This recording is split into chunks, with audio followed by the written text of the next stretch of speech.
पर्दैन, प्रभुले जान्नुहुन्छ। आमेन। प्रभुलाई सबै कुरा थाहा छ, प्रभुले जान्नुहुन्छ, तर त्यो प्रभुले जान्दै गर्दा त तपाईलाई त्यो काम दिएको हो नि त। आमेन। किनभने प्रभुले त्यो ठाउँबाट तपाईले आफ्नो महिमा दिन सकोस् भनेर।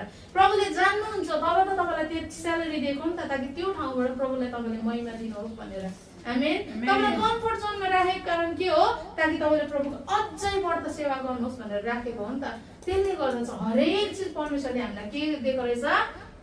हरेक ठाउँमा चाहिँ प्रभु जान्नुहुन्छ र प्रभुले हामीलाई त्यो ठाउँ दिएको। तर त्यो ठाउँबाट how we praise to him, how we seek to him, हामीले कसरी how we seek to his kingdom, हामीले उहाँको राज्यलाई कसरी खोज्दैछौँ। अनि अर्को कुरा यहाँ के भनेको छ? जब हामीले भन्छौँ नि हरेक ठाउँमा चाहिँ के हुन्छ, हामीले प्रभुले जान्नुहुन्छ भन्छौँ नि, द्याट्स रङ, एकदम रङ वर्ड हो। प्रभुले जान्नुहुन्छ भनेर हामीले भन्छौँ, के भ्याएन? प्रभुले जान्नुहुन्छ, म त आज भ्याइन। सेवा सङ्गति जानु भएन, प्रभुले भ्याउनुहुन्छ हौ। परमेश्वरलाई दिने कुरा दिन, प्रभुलाई थाहा छ हौ, प्रभुले जान्नुहुन्छ।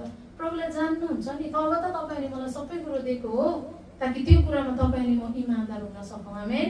यदि प्रभुले हामीलाई थाहा भयो उहाँले नदिएको भएको हो भन्नु, हामीलाई दिएको छ नि त, बुझ्नुभयो नि। यहाँ त कि तपाईँहरू जब छैन नि, ड्युटी छैन, तपाईँहरूको टाइम छ नि, त्यो पनि तपाईँले प्रभुलाई दिनुहोस्। किनभने थाहा छ नि त यो टाइम चाहिँ मेरो छोरा या मेरो छोरी मलाई खोज्ने टाइम हो। आमेन। त्यति बेला चाहिँ तपाईँलाई रिल्याक्स प्रभुसँग बिताउने समय दिएको हो नि त। तर त्यो समयमा चाहिँ तपाईँले के गर्नुभयो? अरू चिजमा वेस्ट गर्नु भने त्यहाँ व्यर्थको कुरा हुन्छ। अनि बाइबलले के भन्छ हामीलाई? यहाँनिर के भनेको छ? प्रस्थान 20 को 7 सातौं कमान्डमेन्ट्स हो हामीलाई दिएको, 7 वटा त्यो के हो? आज्ञा, 7औं नम्बरको त्यो आज्ञा हो। यहाँ के भनेको छ? पढिदिनुहोस् त एकजनाले।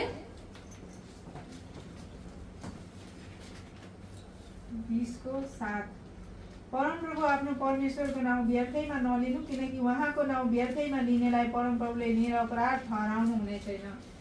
के भन्दछ? परमप्रभुको नाम व्यर्थैमा। हामीलाई के लाग्छ? प्रभुको नाम चाहिँ हामीले कसम हौ, प्रभु कसम हौ भन्दामा त होइन, त्यो होइन।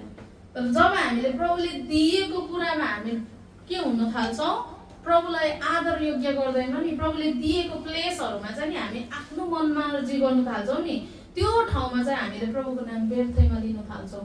बुझ्नुभयो नि। हामीले चाहिँ परमेश्वरले दिएको कुराहरूलाई के गर्न थाल्छौँ? ए प्रभु 24 घण्टा मलाई कम्ती भयो, समय नै निकाल्छ भनेर 25 बनाऊ, बनिन्छ? बनिँदैन नि। बुझ्नुभयो नि। मलाई त 4000 पुगेन हौ, 10 देऊ न हौ प्रभु स्यालेरी भने हुन्छ? हुँदैन नि। सबै कुरो प्रभुलाई थाहा छ कि how much it's your limited. बुझ्नुभयो? तपाईँको लिमिट के हो? तपाईँले मेरो लिमिटेड के हो? प्रभुले त्यो मात्रै दिनुहुन्छ। त्योभन्दा ट्रिपल चौपल